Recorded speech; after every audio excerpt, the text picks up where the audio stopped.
N'hésitez pas à liker la vidéo pour nous encourager. Et si vous êtes nouveau sur la chaîne, abonnez-vous et activez la cloche de notification pour ne manquer aucune de nos prochaines vidéos. Bon, en fait, entre Kylian Mbappé et Paul Pogba, voici toute la relation de Nathan. Salut à tous la famille, j'espère que vous allez bien. On va tout de suite passer à l'épisode 2 de la fameuse histoire. Nous nous étions arrêtés hier à l'épisode 1, la rencontre du marabout.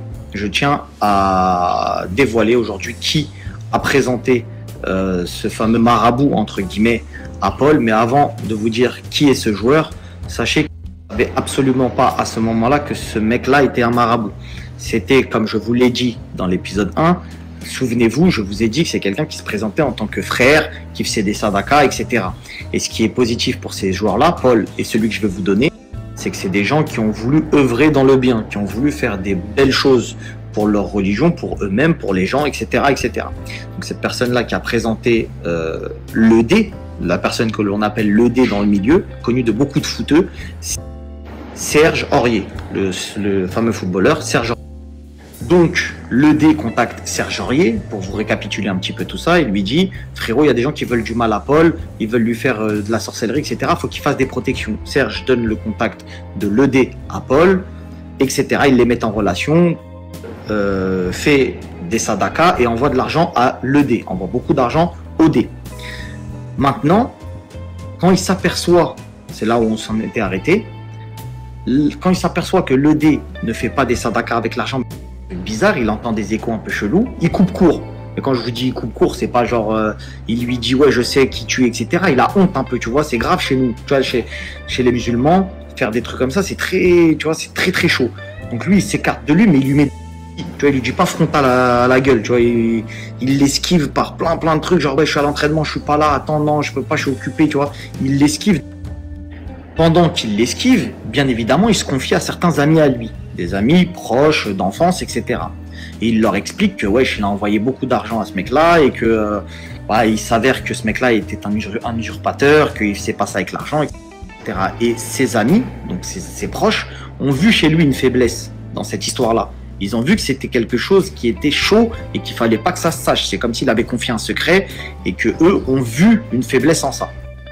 Ils ont commencé à réfléchir à un plan et un jour ils ont appelé, donc les proches de Paul l'ont appelé dans un appartement en mode ouais viens frérot s'il te plaît on doit te parler, etc. Mais des amis d'enfance, je vous parle d'amis d'enfance.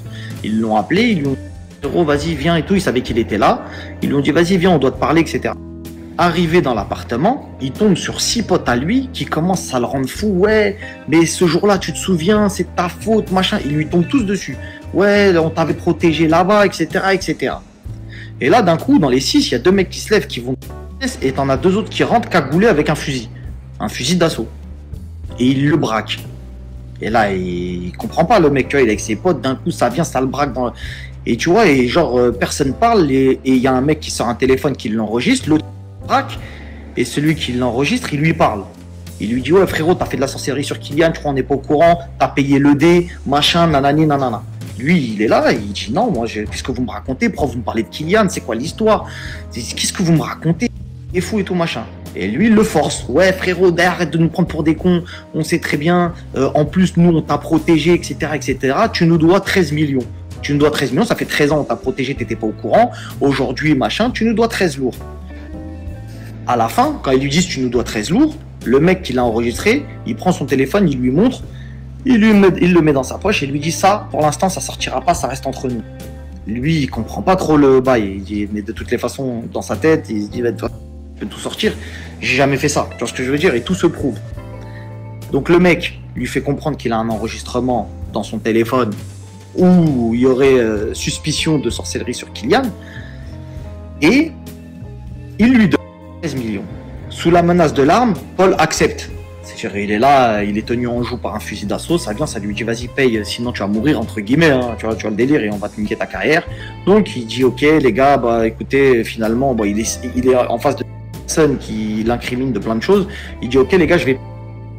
La suite, demain, vous allez comprendre la dinguerie. À partir de moment, c'est là où tout se passe. À partir de l'épisode 3, c'est là où il y a le plus gros rebondissement de l'histoire. Donc je vous donne rendez-vous demain soir.